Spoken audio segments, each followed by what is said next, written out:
Today, we're going to explore a topic that seems to be touching nearly every industry, every workplace, and increasingly every part of our daily lives. What is that? Artificial intelligence. But this conversation is not just about what AI can do. It's about what AI assumes, what it values, what it misses, and what happens when powerful technologies are deployed into environments they were not designed to understand. Welcome, or hopefully welcome back to Reliability Matters. I'm so glad you're here. My guest today is Dr. James Maisiri, an AI researcher and writer whose work focuses on responsible AI, digital transformation, education, labor markets, and the societal impact of emerging technologies.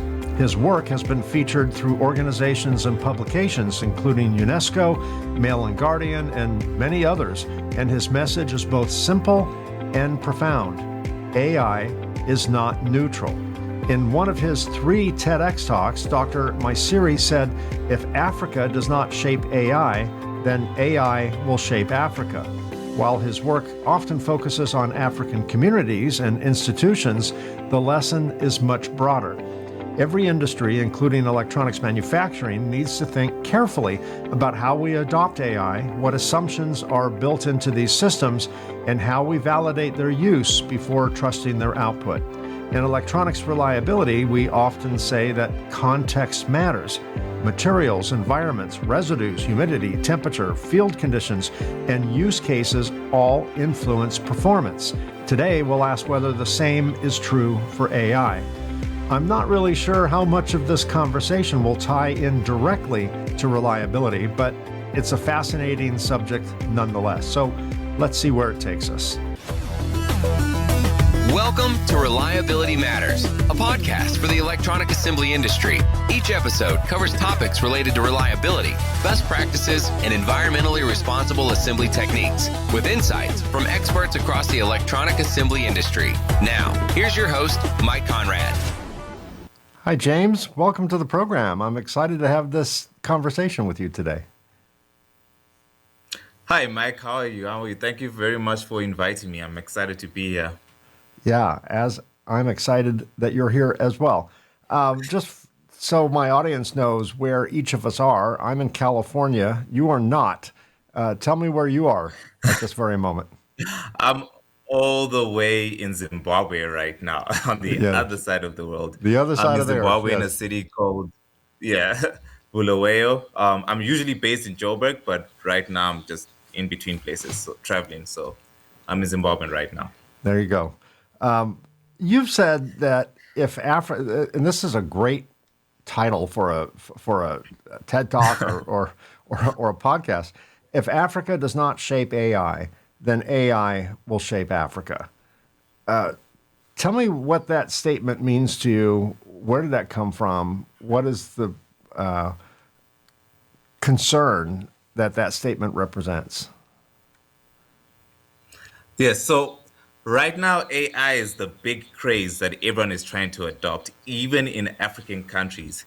In fact, in African countries, they believe that AI is going to help them leapfrog forward economically and catch up to the global north.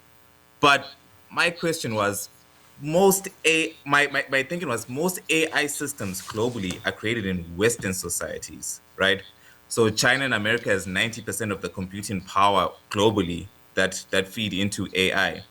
So Africa just imports these technologies that are trained in Western societies, and we expect that the solutions that these technologies were created for that side will be the exact same, will have the exact same results within the African context.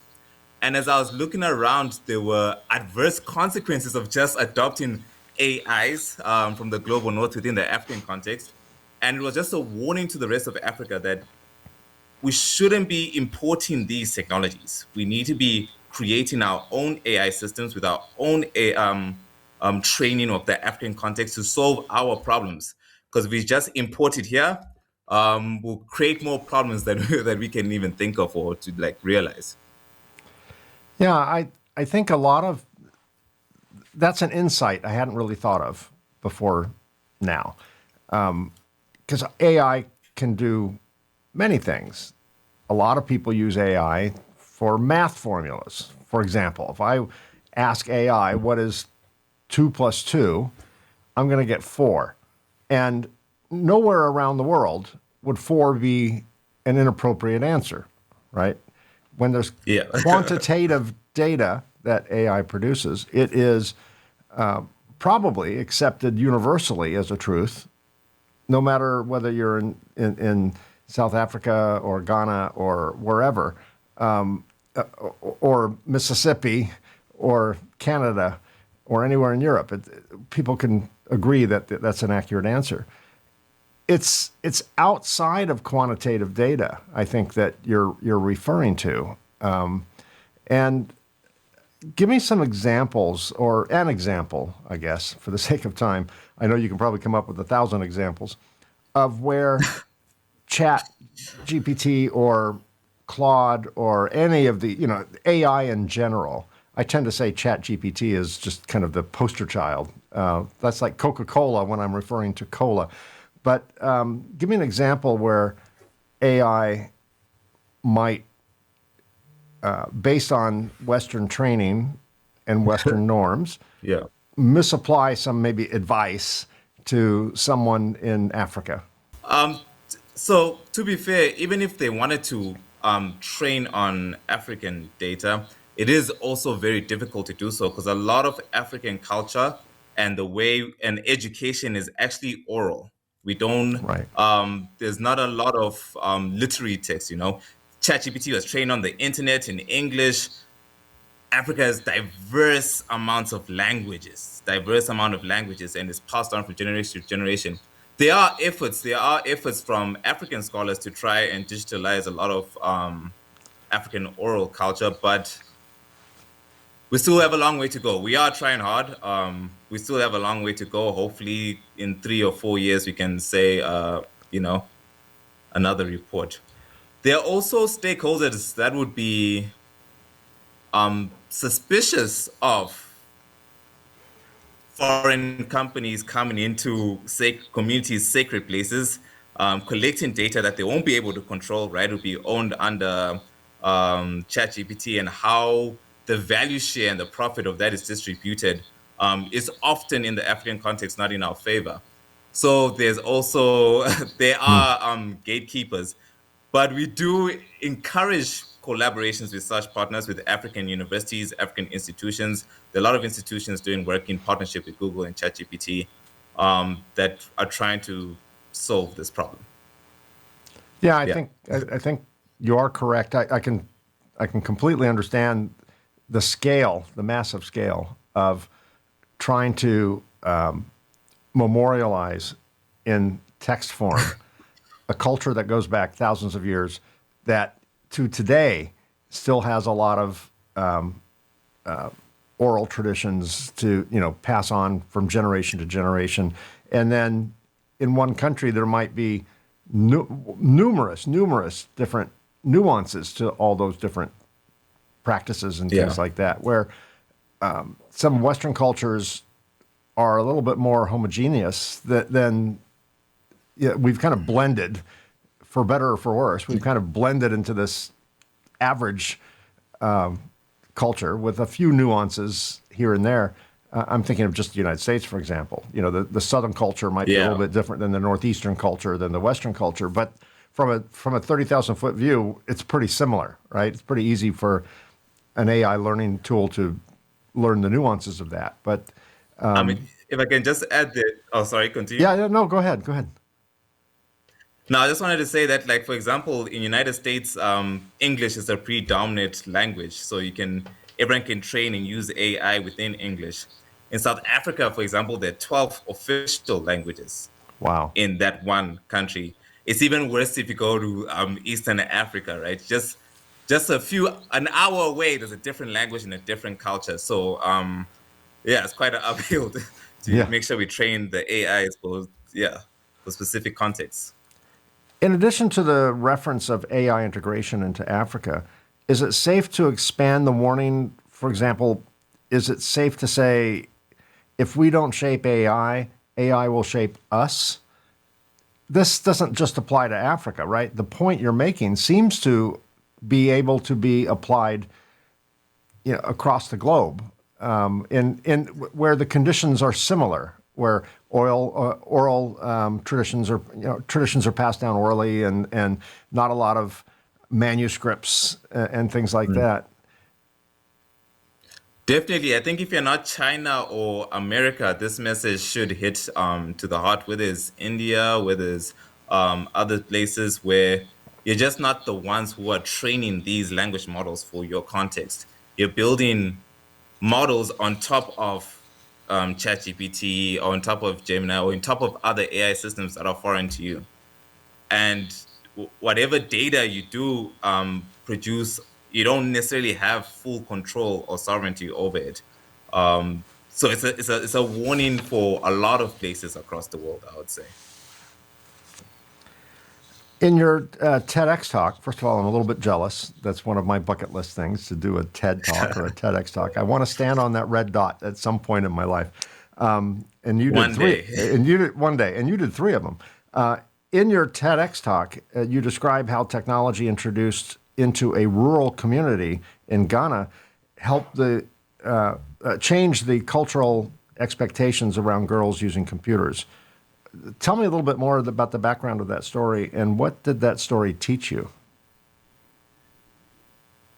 So it was a good friend of mine, and she was just telling me about her upbringing in her childhood, and how she could be in a classroom with 50 students, one teacher. It was just an impoverished community. And then a foreign NGO came and decided to give them a small pack laptop for each child, right, to help them to teach them computer skills to change their trajectory. And that specific um, event was very important, but because before, in her community, after school, she was expected to help her parents with informal trading. After school, she was expected to help with domestic chores and to raise her younger siblings. She was not exposed to any computers at all, despite there being an internet cafe within that community, because it was taboo to see girls doing doing anything outside domestic work after school. So she couldn't just go to the internet cafe. So when this NGO came and dropped the educational laptops, the community for that the initiative failed, but during that process, the community got to see girls on computers and girls on laptops. And even though that initiative failed by the NGO, she could go to the internet cafe afterwards and learn how to use a computer and continue computer skills, and that's the career path that she took. So when I heard that story, it hit me that a foreign technology can come into a local community and change the culture, right? The fact that there were many laptops in that specific community and girls were now using that laptop, it changed the culture's perspective for it to not be a taboo thing for girls to use laptops. And that's actually what put me in the rabbit hole down on, okay, AI is foreign. How's it changing the community here in Africa? We should investigate that and figure out what's the best way to go forward without adverse outcomes. I think most people who watch and listen to this conversation, and you're including yourself, would agree that overcoming the taboo of women should not do anything other than clean the dishes and sweep the floor after school is not a bad thing. That's probably overall a good thing. But it still changes the culture. The culture was that way. Women in Saudi Arabia can't drive a car. The global society might say, well, it would probably be a good thing if they do drive cars, right? Although that would result in a culture change. So I think the slippery slope here is, well, many people might think, well, girls on computers studying is a good thing. Yes, it's a cultural change, but one might consider that a good cultural change. What other cultural changes that may not be good for the community? Not all Western values are the best for every part of the world, right? So is that kind of the point you're making, that illustrating, perhaps many people would believe in a positive way, that it had a positive effect on society? I think the overall point of that anecdote is it can change society that has not changed in millennia, and it can change it Yes. in less than a generation. It can change it in, between birthdays, So Yes. is that the greater point? Yes. Culture change is not inherently a bad thing. Some cultures can really change for the better with foreign technology. AI specifically, there's so much potential good that AI can have in African spaces, can uplift in poverty, can really, really, really assist. So culture change shouldn't be seen as inherently a bad thing. I'm just saying that when these technologies come and do change culture, we should regulate it. He said when the car was first invented, we had the first we had the first human being to die of a car accident. We didn't throw the cars. We didn't throw cars away. We just regulated it. We got licenses. We had rules on the road and traffic. And the point I'm making is that especially in developing societies, we may rush so much to uplift ourselves by just adopting these technologies without thought in our desire for change or for a better life. So it's that whatever the change is must be controlled. Yeah. When you say AI is not neutral, are you referring mostly to bias and data, or is it deeper than that? I'm referring to bias and data, but yeah, I'm referring to bias and data and the values that the specific AI ends up having, and the output that it ends up having. That, like explained in the previous examples in Zambia, right? It is more biased towards Western answers than it would be on this side of the context answers. It's not a neutral technology as people would imagine, as we just adopted here. Do you think most governments and companies and institutions are moving too quickly with AI adoption? I think, from my view and my observation, AI adoption is not necessarily done by governments, or at least from this side of the world. It's done by the people, it's done by Africans, done by the employees, it's done by organizational leaders. It feels like governments are actually trying to catch up to see what's happening, particularly on the ground, and now creating laws. Okay, we can't do this, we can't allow this, we can't regulate this, we can't allow this. And the individuals are adopting these AIs in experimental fashion without any full knowledge or awareness of what these technologies are or can do, or even that these technologies hallucinate. You know, Yeah. when ChatGPT was new, at a visit in Zimbabwe, and at that particular point in time, ChatGPT was banned in Zimbabwe. Like, you couldn't use ChatGPT in Zimbabwe unless if you had a VPN or Yeah. side things. And the students who are woke, who are awake enough to know about that, would start writing essays and submitting it, and the teachers would have no idea because they have no idea what this technology is. But they weren't even aware that the answers they were getting were hallucinations, right? So that's just an example of how quick the average person is quick to adopt this, whether it's in their companies or whatnot, without full understanding or comprehensive understanding of these technologies. And then governments are now catching up to regulate these motions. But that's not for all of Africa. I'm sure there are governments that are active, like South Africa, like your Kenya, like your Nigeria. But I would say for a lot of countries in Africa, there's still a lot of education about this technology. And I think regulation can be a double-edged sword. I mean, clearly, artificial intelligence is so powerful, and there's already documented cases where allegedly it assisted someone in suicide advice and things like that. I mean, I agree there need to be some guardrails on it. On the other hand, that's one side of the sword. On the other side of the sword, one might say you get government regulating AI, and they may regulate it to not say anything bad about the government or any inconvenient truths in the past. Every country has them in their basement somewhere.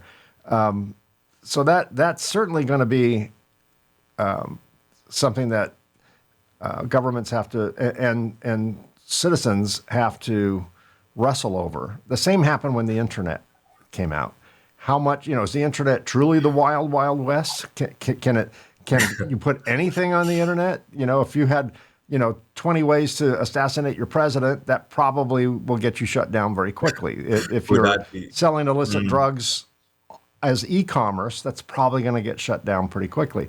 But at some point, when we ask the government to come in and, with their regulation pen, it may 100% be necessary in extreme cases, but we have to really now guard the guardians to make sure it's done agnostically, right? Without a political bias or a bias that would affect a certain people or, I'm thinking in other cultures where there are like caste systems, you don't want something that takes lower castes and says, no, you don't get the same access as this. So it's a slippery slope. It's not going to be an easy transition. That's a warning that we have for African governments, right? Because they can use where democracy and elections are rigged a lot in many countries, in many countries. Voting and democracy doesn't work the same way as in the West. So there's been criticism that these AIs, deepfake cases have been used to kind of tilt the election period and the election cycles, and a lot of the average citizen may not even be aware that this is a deepfake. I mean, I see my dad falling for AI pictures all the time. He's a lot older, so it's just like it's a serious danger of how African governments who are supposed to be regulating AI will actually have been warned to potentially use these technologies, and some have used these technologies for bad, for evil, for control. Yeah. Well, it's not limited to Africa. We've seen that here too. In the reliability world, which is the world I live in, we often talk about unintended consequences. What are some of the unintended consequences you see with AI adoption? The automation of business decisions for different businesses that these systems have that nobody can explain or transparently understand why. So there was a case in South Africa where black-led medical practitioners would get penalized or accused for medical fraud by medical aid systems. So that means there's certain things you can't do. It means there's cash flow delays. There's serious problems that slows down these businesses within particular communities. And when an investigation was done, it turns out those decisions were automated. The medical aid companies couldn't even explain themselves why these people were disproportionately affected. All they said was the AI decided that we are not at fault. So Interesting. So the algorithm was not favorable to certain people. Yes, the algorithm was not favorable to certain people. And I mean, you see this throughout a lot of organizations. Like we know that AI HR, if they're looking at CVs and they see James or Mike or David, we would more likely get the job. But once they see local names like Nogutula, Anati, Awakiwe, that's Right. like it punishes you, it penalizes you, immediately. Yeah. So Interesting. reliability and making sure that these systems do what they're supposed to do is important because they're actually affecting real people's lives. And they don't even know that they are, because you have to understand the algorithms, you have to understand what they do and their limits and What's interesting is, they call it artificial intelligence, and it seems to have adopted many of the cultural biases that humans have, right? It doesn't seem to have just been a whiz at math, Excel charts and trends and data analysis. It seems to have the same cultural biases and expectation biases and things like that the human programmers who fed it all the information must have had. It's interesting for an artificial intelligence system to somehow favor a Western name over a non-Western name. Where'd that come from? I mean, that must have come from old literature, because it's devoured everything. And I can just imagine a lot of the stuff, Shakespearean days and even before and even after, were filled with the culture of the day, right? Today we judge it harshly because we are in a different culture. Then it was the normal. But I don't know if it picked up what the norm was. I don't know if it really factors all that in. It's that was then, this is now, right? That's a whole separate training. Electronic manufacturing relies heavily on data, inspection, process control, and decision making. And I know this is not what you stood on the red dot on the TEDx stage to talk about here, but where do you see AI offering the greatest potential value in for business, any kind of business? I'm in the electronics manufacturing space, but it really, the question applies broadly.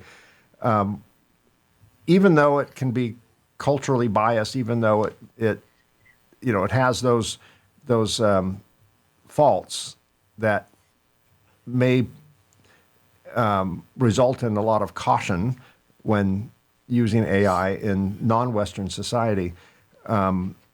There are manufacturing companies in Africa. There are manufacturing companies around the world who can benefit from AI. Where do you see AI providing the greatest potential value in that type of context? So I think from my perspective, from the African's perspective, it will be agriculture, in the agricultural sector. Agriculture is a primary employer especially for sub-Saharan Africa. And we're hearing these amazing stories. If your viewers were to Google Alex Madeira, I could be saying that wrong, but Umlazi AI. So essentially, it's a community in Malawi. They suffer through cyclones, ridiculous rains. And this AI app, helped by the government, trained or somewhat trained within that specific context, advises these farmers with no education, right, on how to farm best, how to handle these cyclones. So you're talking about people with zero education now all of a sudden having a PhD guiding systems, AI guiding systems by their side. And if you Google that story, he tripled his triple may not be the exact amount, but I'm saying he made a huge, big difference of productive output, helped send his kids to school, all because of the advice that that particular AI said, like, don't plant this, don't do this, do this here, of this weather. So it was extremely helpful. It's like having a 150 IQ points uplift advisor by your side. You even hear these stories of not necessarily the story in Kenya, not necessarily someone who went for formal schooling. They learned about technology by themselves online, and they developed an AI app to help farmers there take a picture on their mobile phones of leaves, and that AI system will look at their leaves to see what pests are there, when to spray, how to spray. And she, as an entrepreneur, has started a whole new business there, helping local communities there. So it's such a big positive change as well. Even in spaces such as education, right, where STEM teachers in certain countries like Zimbabwe are lacking, where students are 50 of them in one classroom, AI tutors have a potential promise to solve that teacher shortage crisis. So there's a lot of positive factors that these technologies can bring onto the continent. Yeah, very good. We often talk, this is kind of a very long question here, so bear with me. We often talk about AI's social and cultural impacts. That's what we've done so far today. And you've done a lot of work in that area. But I'd like to bring this conversation into a more technical environment, just for a moment. In fields like electronics manufacturing, AI may be used to analyze quantitative data. We talked about that earlier. Inspection results, process trends, defect rates, reliability data, predictive maintenance information, and so on. It seems to be very good at that qualitative task. When AI, however, is applied to seemingly objective numerical data, are there still risks or negative effects that we should be aware of? And for example, can AI create false confidences, hide flawed assumptions, misinterpret incomplete data, or cause people to rely just too heavily on recommendations that they don't fully understand?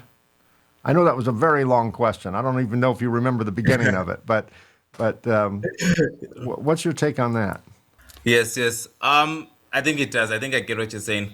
I think it does. It still has that problem with where when it gives an answer, it can have some subjective variances of what that answer is or what that particular answer means.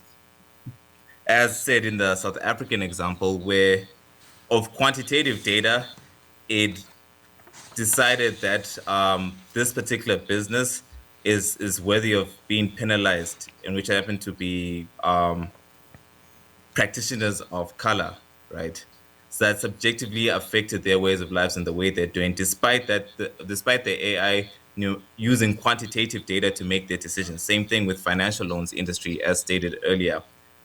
The AI is not necessarily being biased on purpose; it's doing its proper calculations, but the outcome is subjectively harmful. What does responsible AI actually look like in practice? So, in my view, responsible AI looks like when you deploy the AI, you have to do some research and investigation on how that AI affects the community. Responsible AI also includes the data around it, investigating the data around it, AI data audits, right? Is there representation of within the AI data before you unleash it to that specific community or that specific context of the problem that you're trying to solve?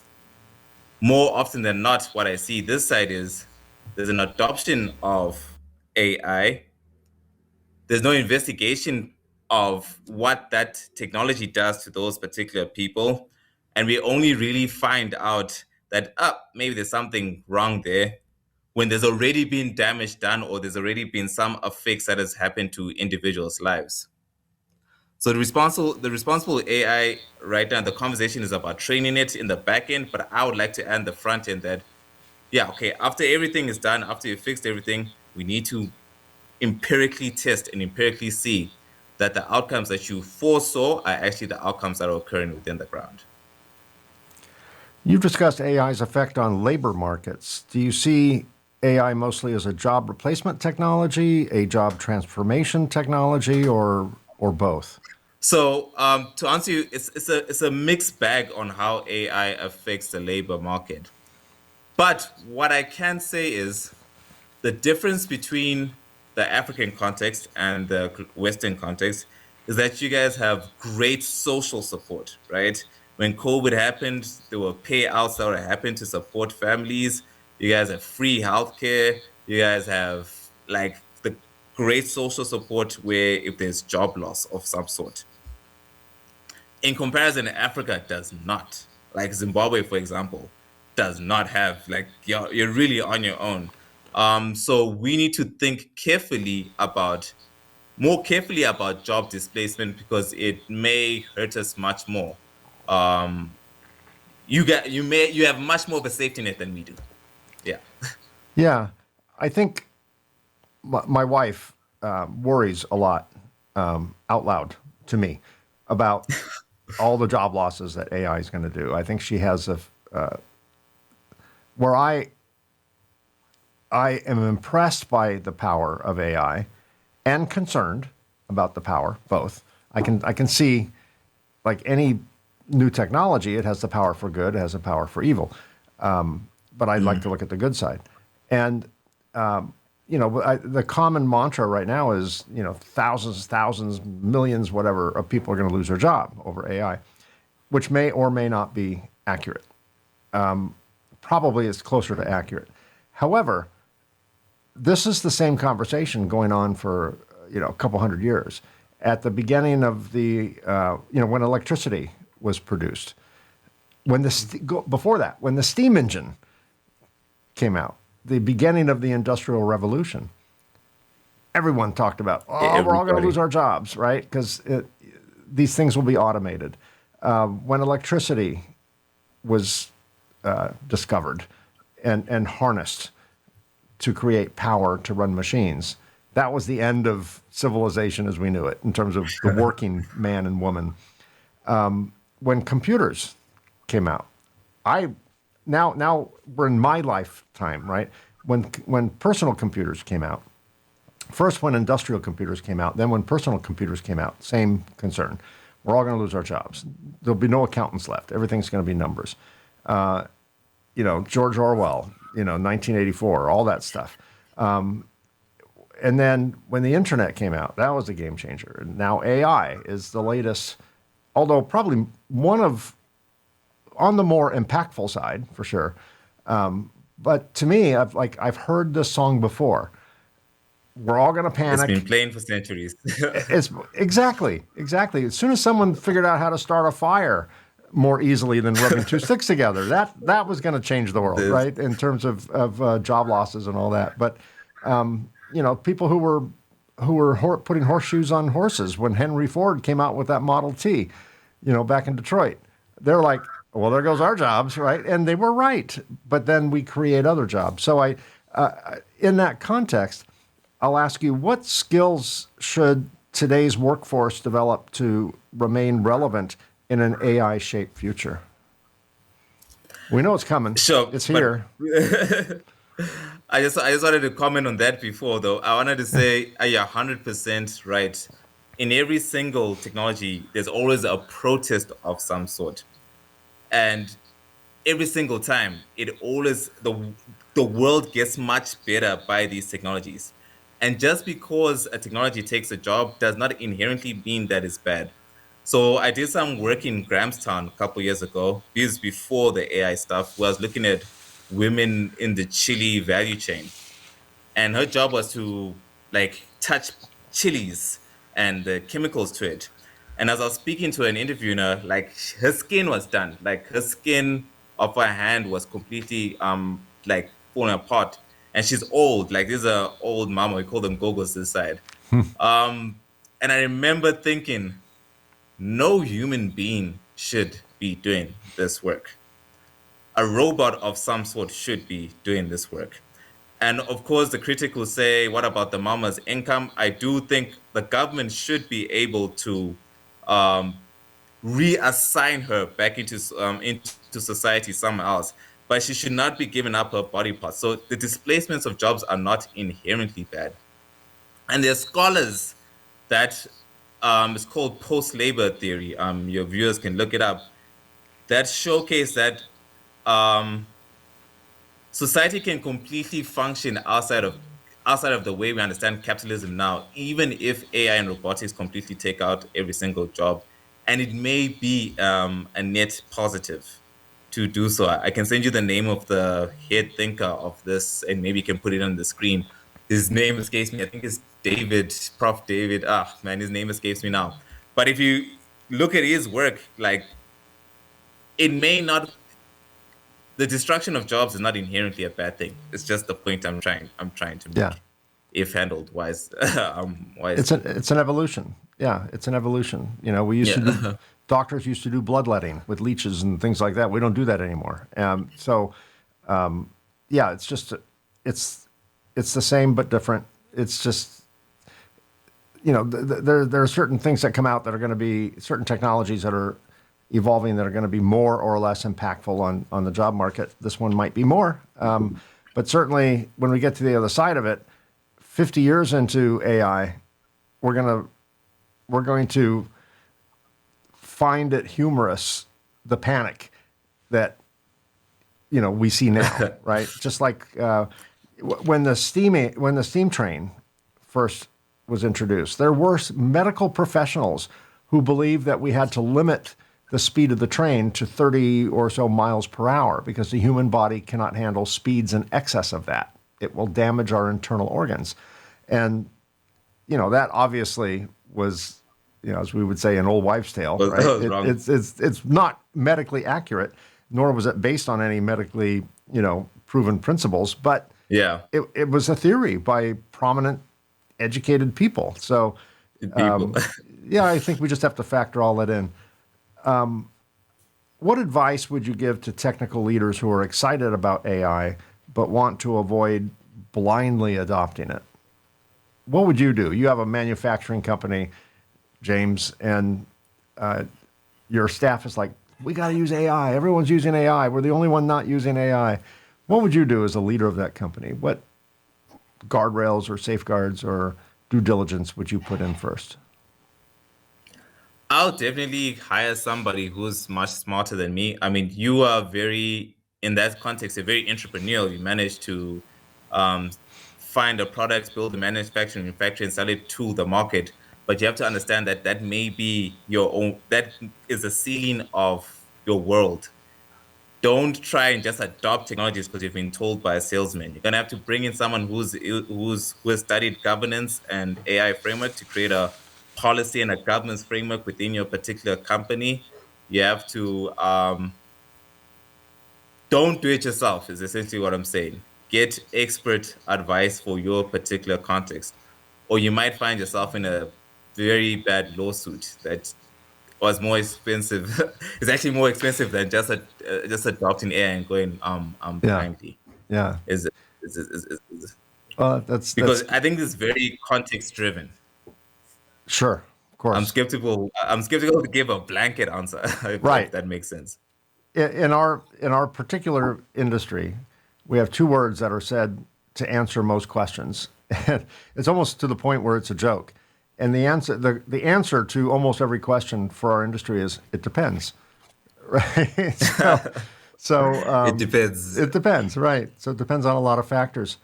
What's next for you, Dr. James Maisiri? Where now you have your PhD, you've stood on a TEDx stage 3 times, you're well published.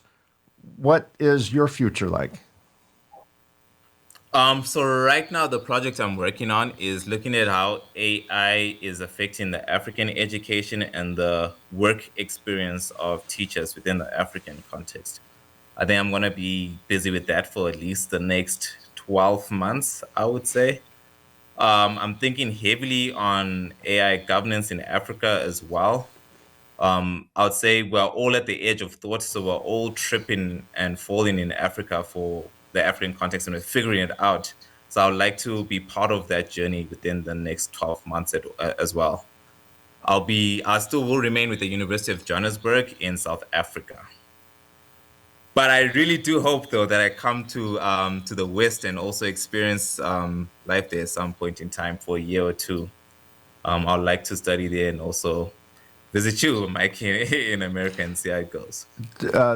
I would assume within University of Johannesburg and like most major universities, there are exchange programs where you can do a fellowship or something at Yeah.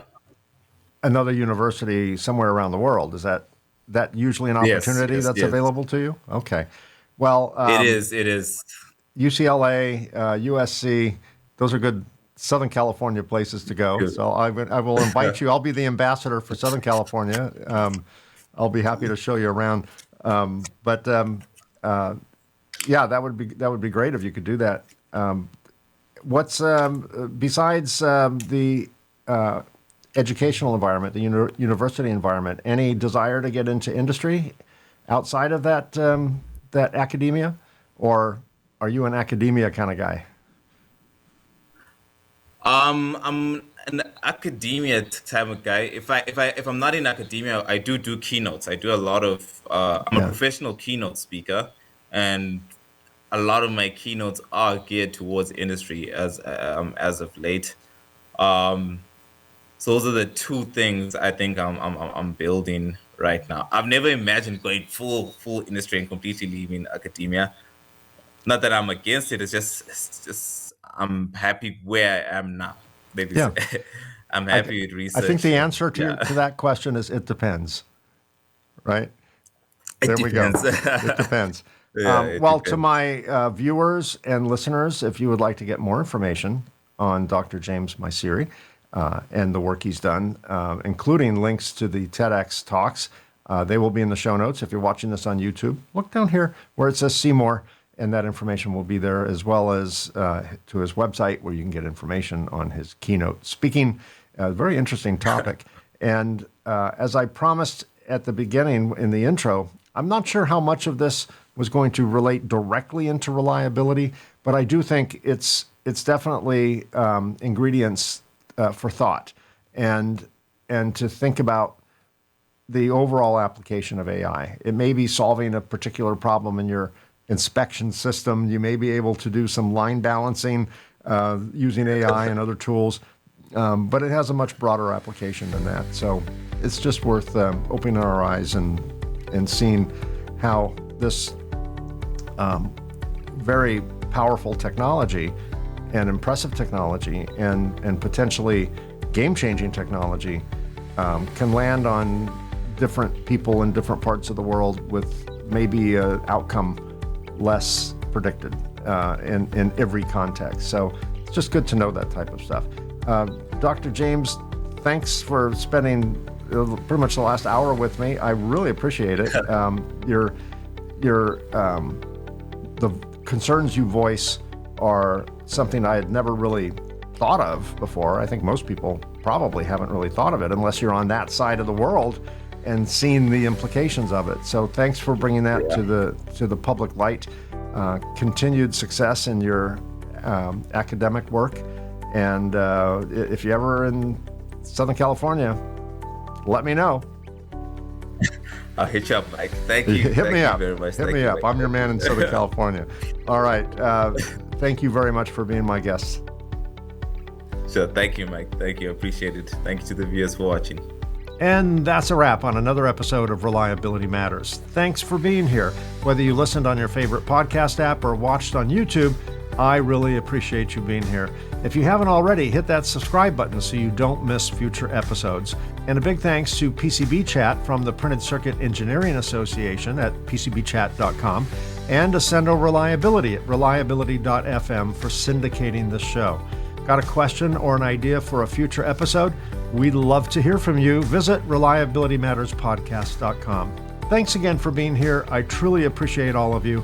Until next time, keep learning, keep doing it right, and remember, reliability matters. I'll see you again in 2 weeks.